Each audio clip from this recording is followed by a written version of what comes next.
A real baptism by fire in the reintroduction of international cricket for India, for their bowlers at least. 374 for 6 in the first 50 overs of international cricket for India after 290 days. They've not scored it, they've conceded it. Australia looking good at the SCG at half time of this first ODI. Let's look back at that score and that innings on ESPN Cricket for Match Day. Tom Moody and Gautam Gambhir with me. Gentlemen, it's a gentle reminder that IPL, as good as it is and as high quality as it is a different ball game to international cricket. Gautam, Shami, Bumrah, Chahal, all coming off great IPLs. Finch and Steve Smith, not so. The tables have turned in one innings. 100%. And where was Maxwell? Yeah, Maxwell, yeah. I think that was the most impactful innings, to be honest. At one stage, obviously, Australia was looking to get 320, 330 when they actually lost Stoinis. But then Maxwell, that 40 odd of 17 balls was unbelievable. And at the same time, see, T20 cricket is very different to 50 over cricket. You've got time, you've got 5 fielders in the ring, you've got 2 new balls. It's not going to reverse, it's not going to have anything for the finger spinners. Plus, again, you got to give it to Aaron Finch, Steve Smith, unbelievable. If you can get 100 of 60 odd balls, and then Maxwell, if you see 45 of 19 balls, these are the kind of innings. Obviously, it was a good batting wicket, but then again, the kind of form they were coming in after the IPL, all these 3 guys, and then getting a kind of inning they've played here just shows the mental strength of all the 3 guys. Let me pick off from Gautam's point. We'll discuss this innings in detail, Tom, but Gautam saying that Maxwell innings, the impact of it, and hard to disagree. 320 and 375, completely different ball game. The last innings Maxwell played in international cricket, he played probably the innings of his life, a match-winning 100 in a chase against England. Here he is now after the IPL, again having an impact right away. In between comes the IPL, where we can't understand where this Glenn Maxwell goes. Can you? Yeah, look, it's an interesting one. And I think I said during the IPL, during one of our shows, that Maxwell, like any player, likes to feel that, firstly, they belong, and secondly, that they've got a specific role within that side. And I think what's happened with this Australian side over recent times is Maxwell's role has been defined quite,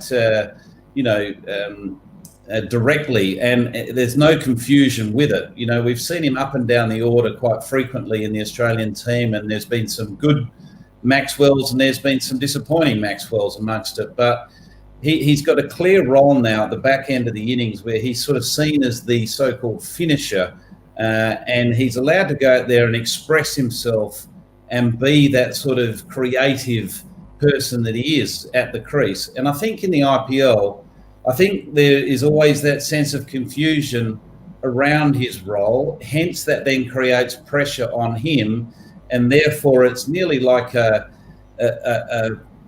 force that he struggles to come to terms with. So I'd love to see. I'm sure Maxwell can, knock the IPL out the park, but I think he does need that clear definition and role within any side.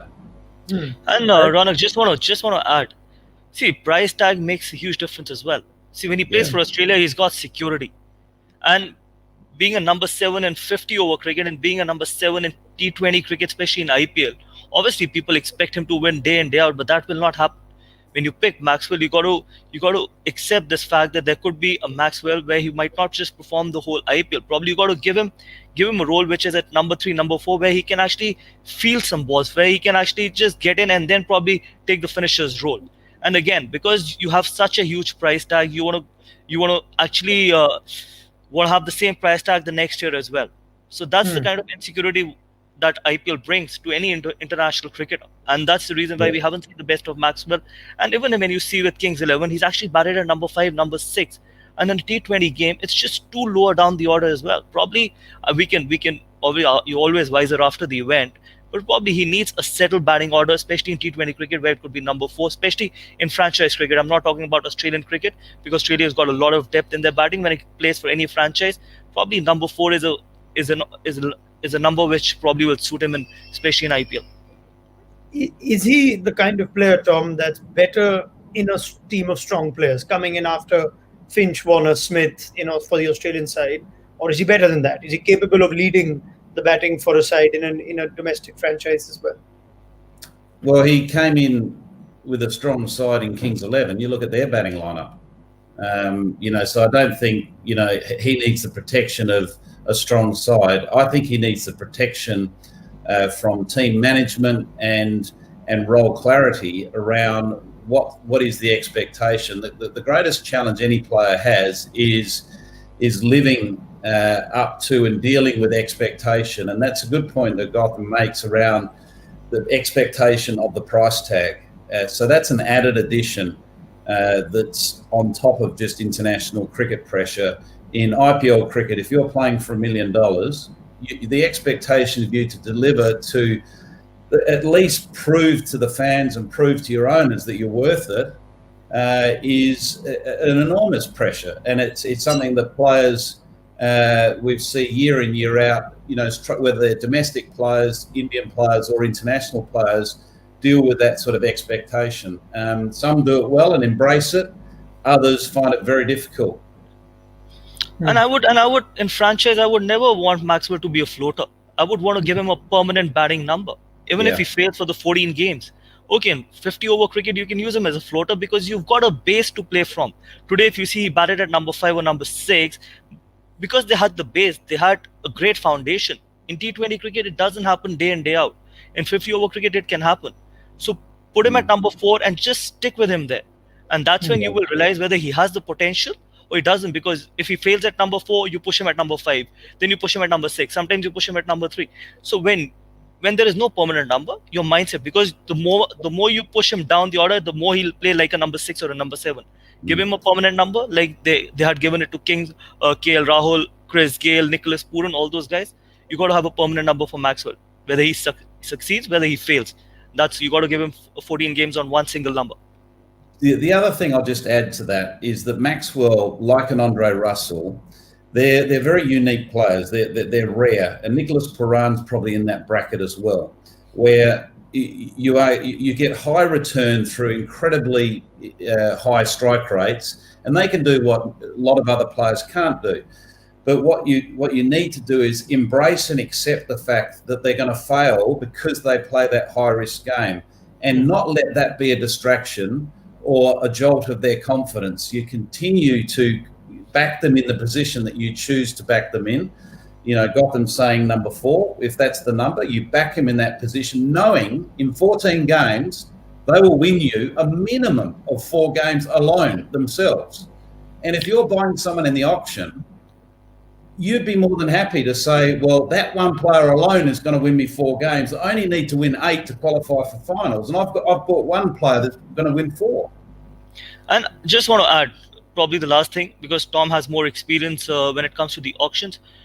Why are you picking Maxwell in the auction? Are you picking him for having a 600-run season, or are you picking him having a 150, 160 strike rate? So that is what franchise needs to decide. If you're looking at someone like Maxwell to have a 600-run season, probably you should never pick him. But if you're looking for Maxwell who can win you games from no situations, and if he can win you 3 or 4 games, and even if he goes for 10, 11, 12 CR, it's worth it. But then if you think that he's going to give you 150, 160 strike rate, he'll have a 600 or a 500-run season, then you're probably living in a fool's paradise. That will never happen because, as Tom just mentioned, they play high-risk cricket. Yeah, he captures conversation in cricket, Glenn Maxwell, whether he succeeds or he fails, and he's ended us exposing our IPL hangovers. We're still so enamored by the Maxwell story of the IPL that we can't help but think, after watching him in international cricket, in 20 balls have this sort of impact. Where does this kind of player go in one of the highest profile T20 franchise tournaments of the world? Now, a couple of guys got 100, so let's talk about them as well. Steve Smith is the first one that I'd like to talk about, given he's got a 60-ball 100. After coming in that great start, Tom, you think, all right, here's a period of play where Smith can, take his time. He's a man who's coming out of form. All of a sudden, he becomes this different beast. That's the danger of Steve Smith, and it's a stark reminder that his poor IPL is nothing to go by when it comes to this format. What do you think now he prefers?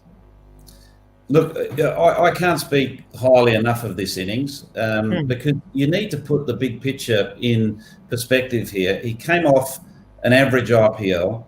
He's coming into the ODI side, which he didn't play in the recent successful one against England. I know there was a fair distance in time between the 2 series.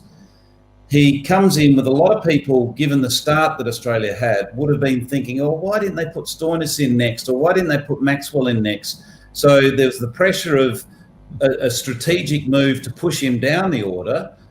So he's coming in with all those different types of pressures. He also admitted before the match that he had struggled to find his rhythm. He talks about his hands. He feels like he's found his hands again.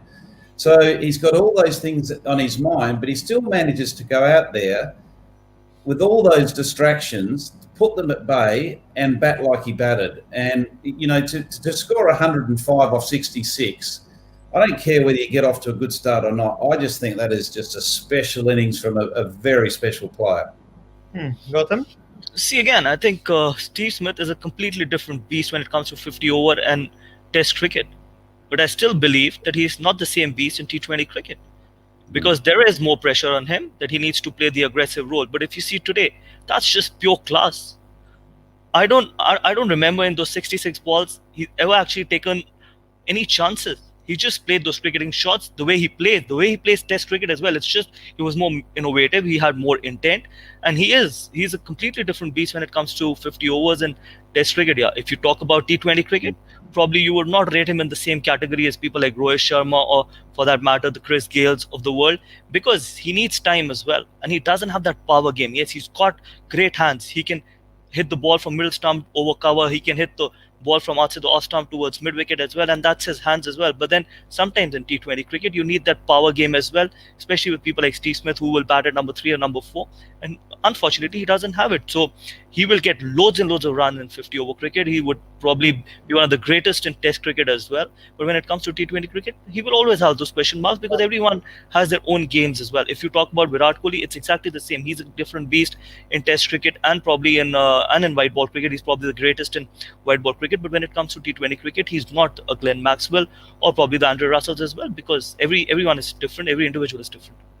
I want to get your 2 bits, each of you, on what he meant by these pre-match comments of "I found my hands back," and it looked like a Steve Smith that was on song. When he walked in, it looked like he was already batting on 50 or 40 balls. He looked set from the very beginning. What does he mean by that, Gautam? And can you try and relate to a batsman who says, you know, I wasn't feeling great and suddenly I found my hands back? See, I'll tell you one thing. Batting is all about feeling. And that feeling, sometimes you can miss that feeling. It could be the smallest of things as well. It could be your tap. It could be just the routine you might end up missing. And I'm sure Tom has worked with a lot of coaches. I felt that in my career as well. The smallest of things. And you just try and keep finding it. You can't start doing those shadow practice in front of the mirror day and out just to get that feel back. It could be just the tap behind your toe. It just could be the grip. It just could be anything. So that's why when you start feeling nice, when you start hitting the ball well, when you start getting that feel back, that routine back, that one little thing that is missing in your batting, and if it clicks, you start feeling $1 million. And you want to go in and you want to hit as many balls as you can when you start feeling good. But when you don't have that little bit of a feel which you're missing, sometimes you start getting irritated, you start feeling frustrated about your game, and you start putting too much of pressure on your own self. Because see, for a batter, it's just a 1-ball game. It's not like a bowler. It's not like a bowler. If you go for 20 in the first over, you will still have to, like today, you will still have to bowl 9 overs, because you still have an opportunity. For a batter, if that feel goes, probably a lot of other things go as well. So that could be the reason why he said he must have started feeling good about his own game. He must have got something back in his in the nets, and that's why he said that he's got his hands back. Yeah, it could be many things, Gautam says. Tom, it could also be playing India at the SCG. Yeah, look, my understanding of what he's meaning there is during the T20, during the IPL, recent IPL, he lost his hands, he lost his rhythm. So what he was doing was his hands were getting too far away from his body. So therefore, he's losing his control, losing his timing, and he's doing that because he's searching for power. Steve Smith's greatest strength, and a lot of the great players in the world, like the Kohlis and like the Williamsons, their greatest strength is their ability to keep their hands right underneath their nose and play within themselves, but still play with great power, great touch and timing. Smith, in search of power during the IPL, lost his hands. So therefore, what he's saying is during the last few weeks, he's recovered those hands back to his body, back to underneath his nose. So he's playing with that control of aggression against that, that reckless, out of control aggression, which can happen to every player when they're searching for power.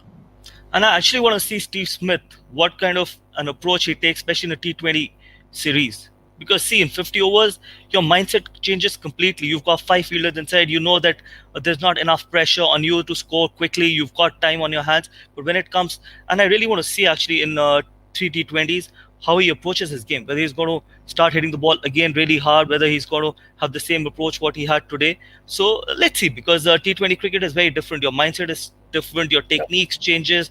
You start going in the nets. You start hitting those long shots. You start practicing those range hitting, and sometimes when it doesn't come off, you start thinking about that. What wrong am I doing in 50 over cricket? You don't do those kind of drills in the nets. Yeah, on and off you do when you're batting at number 6 and number 7. People like Alex Carey, Glenn Maxwell, I'm sure they must be hitting those long balls, because that's the number they bat at. A number 3 or an opening batsman do not do those kind of practices. But in T20 cricket, everyone needs to do it, whether it's the opening batsman or whether it's the number 8 or a number 7, because there could be a situation where you might just need 1/6 of the last ball, and you should have that ability to probably hit it. So yes, still eager to see how he approaches the T20 series. Now, huge impact from Maxwell, huge impact from the Smith innings. We're going backward in this first 50 overs, and we'll go back to the foundation laid by Warner and Finch now, opening partnership of 156. They continue to be this formidable opening pair in white ball cricket, Tom. Finch with the 17th ODI 100, again a player coming at the back of what was a pretty disappointing IPL, but he continues to be this talismanic figure for Australia at the top of the order, especially in ODI cricket. Yeah, I thought he showed enormous mental strength here, Aaron Finch, because I didn't feel at any stage he looked like he was absolutely in at the crease. He didn't have sort of any fluency, I thought, to his game, but he had mental strength and resilience to be able to just continue to plough through and from time to time hit the boundary to relieve the pressure. He did consume quite a lot of dot balls, particularly in the first half to first 3/4 of his innings, where, you know, if Australia didn't have the impact of Smith and Maxwell, they would have been well short of what they should have been. But yeah, look, I thought it was an excellent 100. Any 100's a great 100 in international cricket, but I thought it was an excellent 100. But I think it was one that he'll look back on and think, well, it wasn't my most fluent, but it is one that I'm quite proud of, because I managed to plough through and get the result that I needed to. Yeah, you look at that scorecard, Gotham, and the openers the only ones that struck under 100. Now, does that tell you something of how either the surface played or how India bowled with the new ball? I'll come to that conversation too. But Smith and Warner ensuring a significant opening stand, it just made life easier, you think, for everyone else, as openers tend to do, don't they, Gotham? See, again, I'm going to ask one question. That would you accept 91 strike rate in T20 cricket? You won't. And that's the kind of pressure T20 cricket puts on a batter, especially a top order batter, because you need to use the first 6 overs. You need to be aggressive in the first 6 overs. So probably Aaron Finch, yes, very important 100 as a captain. You want to start the summer with 100, and what better against an attack like India, because he had time on his hands. He could play those dot balls. He could just get himself in, and then probably later on can accelerate or target 1 or 2 bowlers. But that's not the case in T20 cricket. Yes, Warner is an exception, because he just changes momentum very quickly. In T20 cricket, he'll have a different approach. In white ball cricket, in 50 over cricket, he'll have a different approach. But not everyone is like Warner. He's got the power game. He's got the innovation. He's got the ability to rotate strike. So you can't compare people like Finch and for some people like Steve Smith to people like Warner, because Warner is an absolutely exceptional player. If you see him in the T20 cricket, he's a beast in T20 cricket. He's a great player in 50 over cricket, and probably he's an exceptional player in Test cricket as well when it comes to Australian conditions where ball doesn't move too much, it doesn't seem too much. But there are not many like David Warner. Yes, Aaron Finch, yes, he's got technical issues, but then in T20 cricket, he's got to be aggressive when the ball is swinging, and he's got those issues. And that's the reason why, yes, it was a very important inning, but then T20 cricket will always put more pressure on people like Steve Smith and Aaron Finch. Yeah, different format, different level, different class, different result. Finch and Smith. That wraps up an exhaustive discussion on what was a near perfect display of batting from Australia from start to finish. Now, let's observe India's bowling. Let's get points from Tom and Gotham. Bowling in the power play has, in ODI cricket, has turned out to be, or at least in the first 10, everything's the power play in ODI cricket. But bowling in the first 10 overs or so has been a bit of a problem suddenly now in 50 over cricket, in spite of Bumrah, Shami, wicket takers, Gotham. You look at this year, and yes, it's been a different sort of year, but Bumrah went wicketless in the 3-match ODI series in New Zealand. They failed to get wickets early on today. Were they in any way guilty of bowling bowling poorly with the new ball today? I don't think so. I think probably when you're coming from such a long T20 format, sometimes you can go into the defensive mindset very quickly. And probably in a 50 over format where you've got two new balls, you might just have to attack a little bit more, probably have some more attacking fields. But then I'm not going to buy too much into that because Bumrah is just pure quality, Shami is pure quality. Yeah. Again, the problem is when you've got only 5 bowlers, how do you take the pressure off someone who's having a bad day? Someone like Navdeep Saini, a young bowler, went for 83 in the 10 overs. Yuzvendra Chahal went for above 80. So that's the reason why we keep talking about when you've got the 6th bowler. And unfortunately, it didn't happen today. And probably that's why India went for 374. But Jasprit Bumrah is pure quality. He will make a comeback if there is something in the wicket. Even if there's nothing in the wicket, Shami was exceptional. Bowled really well with the new ball, bowled well in the death as well. Yes, but then when you're number 3 and your probably 2 spinners are not as effective as they should have been, you will always be under the pump. All right. Now, I was listening to Ajit Agarkar on the host feed, Tom, and he said perhaps with the new ball, India's fast bowlers were guilty of not bowling full enough, at least to Aaron Finch, if not to Warner.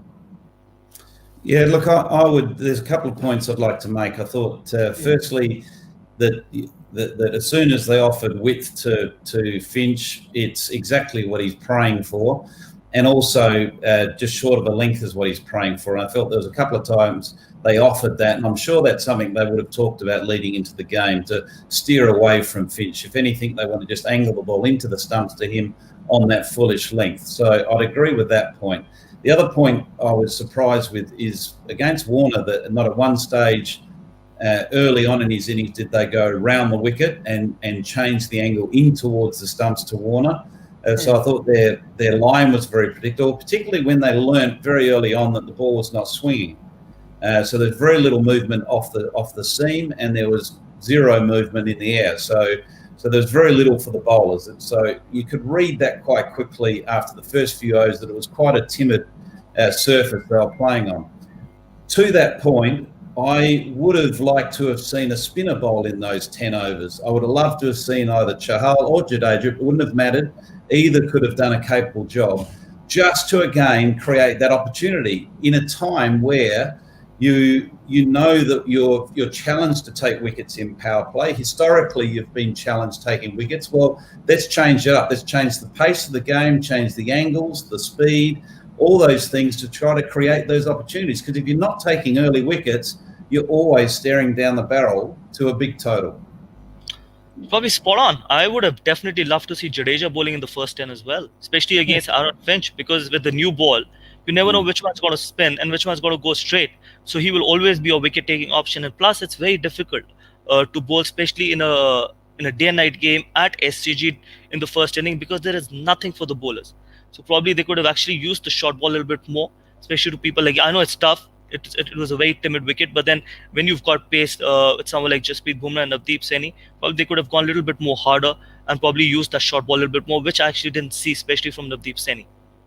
Now, it's a discussion that we've had before on this Indian team in ODI cricket, Gautam, and you touched upon it in your first comment on this, but the fact that they have just those 5 bowling options. Now, these are the sorts of days where it's exposed, quite apparently. Is the solution only, all right, once Hardik Pandya starts bowling, it'll get okay? And is that good enough to have just one solution for it? If Hardik Pandya plays the 2023 World Cup incapable of bowling, India will find themselves in this situation. Can nothing else be done for it? See, against a good batting lineup, against a strong batting lineup, on a flat wicket, it's got to be very difficult for 5 bowlers to contain unless and until they start getting wickets with the new ball.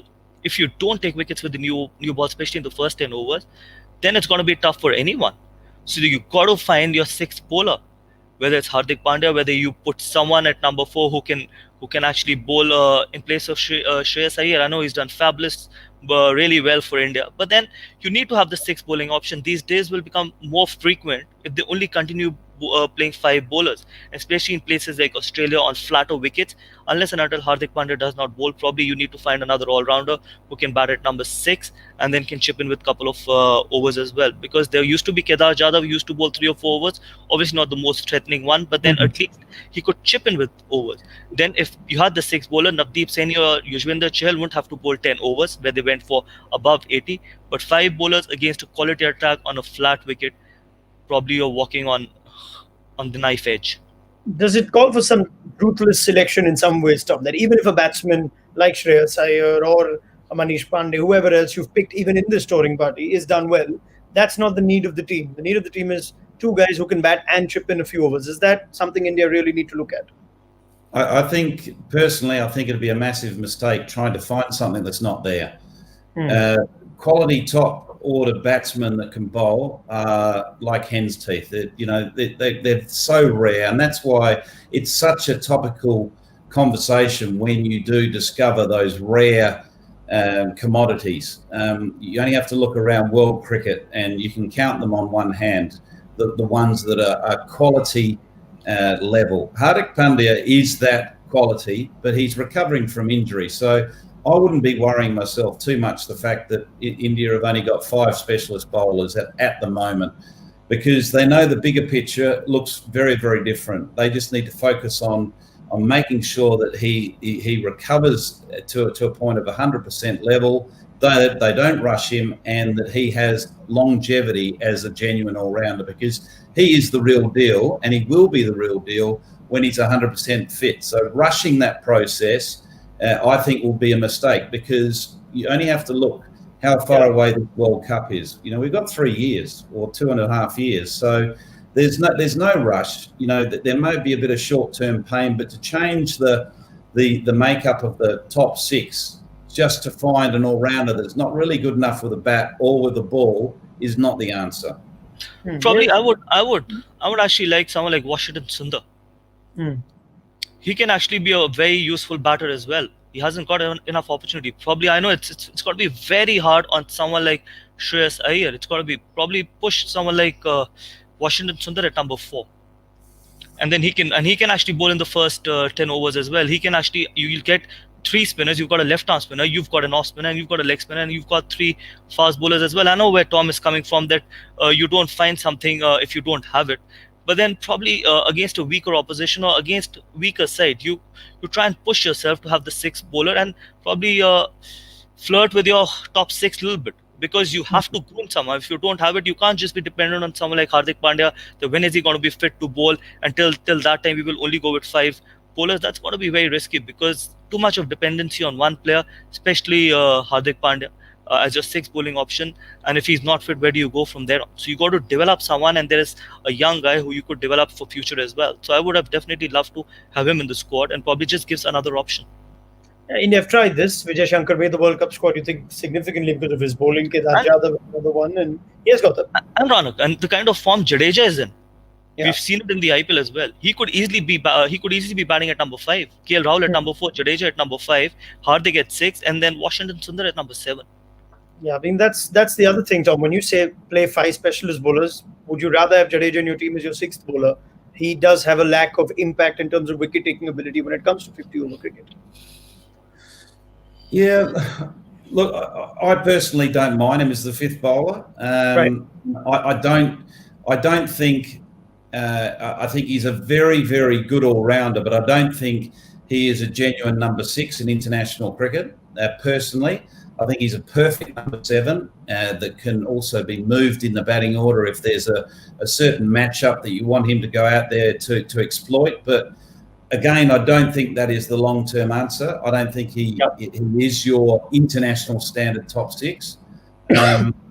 So, look, again, I'll hark back to the point that, I think that it's so easy to lose patience with someone's recovery.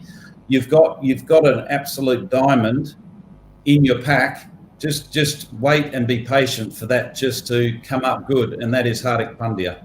Yep, all right, fair enough. Now, second innings already underway, and as we look back at 2011 and got them a successful team that won the World Cup and all the guys that could bowl in the top 6, that was something that went a long way. But that was different. That was different, Ronak, because you only had 4 fielders inside the circle and you only had 1 new ball. And then you would change the ball after the 34th over. Things have changed. So you can't compare this team to 2011, because there was Sachin who could chip in, there was Suresh Raina, there was Yusuf Pathan, Yuvraj Singh. Yuvraj was there. All those guys could chip in because there were 5 fielders outside the 30-yard circle. But now there is no such rule. So probably people who are just occasional bowlers will not be able to bowl too much, especially with 2 new balls. All right. That's a really good point. Yeah. But that's a really good point. And that's where that the vulnerability in bowling attacks are exploited because of that fielding restriction. You know, it's amazing, and Gotham would know as a former captain, you know, if you lose the ability of that, having that extra fielder for protection, good players exploit that. Whether it's on the offside, the leg side, they'll pick it off for fun, and that's where you can really be exposed. And that's the reason why I'm not a big fan of 2 new balls, and I will never be, because it takes finger spin out of the game completely. It takes the reverse swing out of the game. You're literally bowling what with 10 over old ball, especially being a finger spinner. Yes, stretch spinners will always be in the game. You want all the aspects of the game to be in the game. You want people like Ashwin Jadeja. You want reverse swing. You want to see all those things. That's why these totals have gone to what 360, 370, 320 has become a par score, which probably is too much towards the batting side. And you want to give something just by adding 2 bouncers will never make a huge difference. You want all the guys to be in the game. So 1 new ball, probably the rules which we had in 2011 was far more competitive because there was even for both batters and bowlers. All right, just the last bit. I know first over was already underway, but something we did see, which we're not used to seeing, is some pretty sloppy fielding from the Indian side. Some of their better, safer fielders putting catches down. Hardik Pandya, Shikhar Dhawan, sloppy moments in the outfield, including from Kohli and Mayank Agarwal. Gautam, can you make sense of it? These things can happen. Yeah, the best have done that. The best have dropped catches. But the only little surprise was that how in front they were standing from the boundary. You don't need to, because it's a quick outfield. SCG is a quick outfield. It's a quick ground as well. So probably that was a bit of a surprise, yes. But you don't see people like Hardik Pandya. You don't see people like Mayank Agarwal doing that. But probably I don't need to look into too much into this because they're a quality fielding side. India has become a quality fielding side. They've become a very fit unit as well. Yeah, I mean, these are experienced players that have been in Australia before, Tom. So it was a bit surprising to see them misjudge what you think are straightforward boundary catches. Yeah, it's interesting. I put it down to concentration, and I'll tell you why, is because these players have come off just 20 over cricket, where you've got 120 ball concentration span, and, you know, if you can't concentrate during that period of time, well, you're in the wrong contest. 50 over cricket is a completely different demand when it comes to concentration. And fielding excellence is down to concentration. You know, they're all great athletes. They're all very highly skilled, but errors are made through lack of concentration. And that's what I put it down to, the fact that they have had a long spell away from playing regular international cricket. Yes, they've played some T20 stuff, but it's nothing like being out in the field for over 3.5 hours because of poor over rate. It's you're going to have those, you know, skill errors happen when you have that sort of lapse of concentration. All right. Well, that's a wrap. Thank you very much, Tom Moody, Gautam Gambhir. We'll pick up this conversation at the end of this game. Now, if India to get anywhere close to this target of 375 should make for some compelling viewing. Follow all of it on ESPNcricinfo.com, and we'll be back on match day with Tom and Gautam to see if Australia have taken a 1-0 series lead. They think they're in pole position now, whether India have made a dramatic chase. See you then.